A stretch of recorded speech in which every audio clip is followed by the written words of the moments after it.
ಇಲ್ಲ, ತಾಯಿ ಮನೆಯಲ್ಲಿದ್ದಾಗಲೆಲ್ಲ ಬಳಸ್ತಾಯಿದ್ರು. ಆ ಮಣ್ಣಿನ ಪಾತ್ರೆಗೆ ಇದಕ್ಕೂ ತುಂಬ ವ್ಯತ್ಯಾಸ ಇರುತ್ತೆ.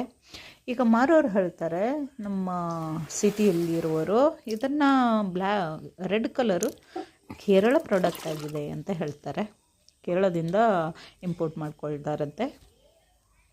ಹಾಗೆ ಬ್ಲ್ಯಾಕ್ ಕಲರನ್ನು ಲಾಸ್ಟ್ ಟೈಮ್ ತೋರಿಸಿದ್ನವಲ್ಲ, ಅದು ಅಂಕೋಲಾದಿಂದ ಬಂದಿರೋದು ಅಂತ ಹೇಳ್ತಾರೆ.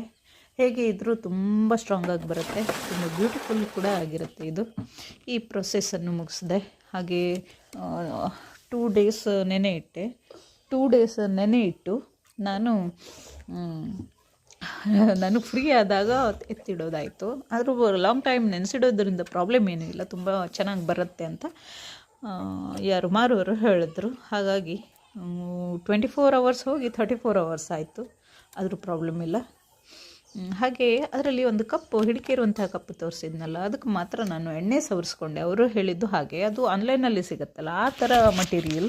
ಹಾಗಾಗಿ ಅದಕ್ಕೆ ನೆನೆ ಇಟ್ಟು ಹೊರಗಡೆ ತೆಗೆದು ಅದಕ್ಕೆ ನೀರಲ್ಲಿ ಇರುತ್ತಲ್ಲ ಅದೆಲ್ಲ ಕ್ಲೀನ್ ಮಾಡಿಕೊಂಡು ಒಣ ಬಟ್ಟೆಯಿಂದ ಒರೆಸ್ಕೊಂಡು ಅದಕ್ಕೆ ಎಣ್ಣೆಯನ್ನು ಹಚ್ಚಿ ಅಂತ ಹೇಳಿದರು. ನಾನು ಆ ಕಪ್ಪಿಗಷ್ಟೇ ಹಾಗೆ ಮಾಡಿದೆ. ಉಳಿದಿರೋ ಪಾತ್ರೆಗೆ ಬಿಸಿ ನೀರನ್ನು ಹಾಕಿ ಅಂತ ಹೇಳಿದರು. ಹಾಗೆ ನಾನು ಮಾಡಿದೆ. ಈ ರೀತಿಯಲ್ಲಿ ಮಣ್ಣಿನ ಪಾತ್ರೆಯನ್ನು ಬಳಸ್ಕೊಳ್ಬೇಕು. ಎಲ್ಲ ಕಲೆಕ್ಟ್ ಮಾಡ್ತಾಯಿದ್ದೀನಿ. ಮುಂದಿನ ಪ್ಲ್ಯಾನ್ ಏನಿರಬಹುದು ಅಂತ ಯೋಚನೆ ಬಂದಿರ್ಬೋದು. ಮುಂದಿನ ಪ್ಲ್ಯಾನಿಗೋಸ್ಕರನೇ ಇಷ್ಟೆಲ್ಲ ಮಾಡಿದ್ದೀನಿ ಆ್ಯಕ್ಚುಲಿ.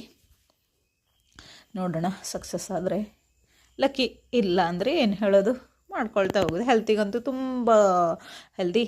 ಯಾಕಂತ ಹೇಳಿದರೆ ಈಗ ನಾನ್ ಸ್ಟಿಕ್ ಅಥವಾ ಪಾತ್ರೆಯನ್ನು ಬಳಸ್ಕೊಂಡು ಕ್ಯಾನ್ಸರ್ ಅದು ಇದು ರೋಗ ಬರ್ಸ್ಕೊಳ್ಳೋಕ್ಕಿಂತ ಮಣ್ಣಿನ ಪಾತ್ರೆಯನ್ನು ಬಳಸ್ಕೊಂಡು ಹೆಲ್ದಿಯಾಗಿರೋದೇ ಇಂಪಾರ್ಟೆಂಟ್ ಅಲ್ವಾ. ಅದಕ್ಕೋಸ್ಕರ ನಾನು ಮಣ್ಣಿನ ಪಾತ್ರೆ ಪ್ರಿಫರ್ ಮಾಡ್ತಾಯಿದ್ದೀನಿ, ಇಂಪಾರ್ಟೆನ್ಸ್ ಕೊಡ್ತಾಯಿದ್ದೀನಿ. ಹಾಗೆ ಯಾರಿಗೆಲ್ಲ ಹತ್ತಿರ ಸಿಗತ್ತೆ ಅನ್ನೋದಿದ್ರೆ ಕಂಪಲ್ಸರಿ ಇದನ್ನು ಬೈ ಮಾಡಿ.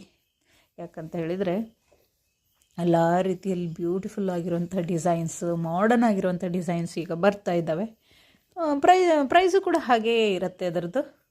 ಆದರೂ ಓಕೆ, ತುಂಬ ಹೈ ಏನಿರಲ್ಲ, ಮಾಡ್ಕೊಳ್ಬೋದು. ಈ ರೀತಿಯಲ್ಲಿ ಮಣ್ಣಿನ ಪಾತ್ರೆನ ಬಳಸ್ಕೊಳ್ಬೇಕು. ಈಗ ಹಳೆ ಕಾಲದವ್ರು ಹೇಳೋ ರೀತಿ ಬೇರೆ, ಈಗ ಅಟ್ ಪ್ರೆಸೆಂಟಲ್ಲಿ ನಡೀತಾ ಇರೋ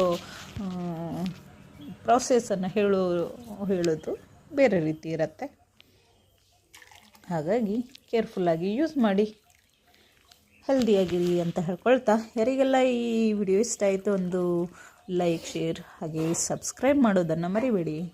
ನಮಗೊಂದು ಮೋಟಿವೇಶನ್ ಆಗುತ್ತೆ. ಓಕೆ.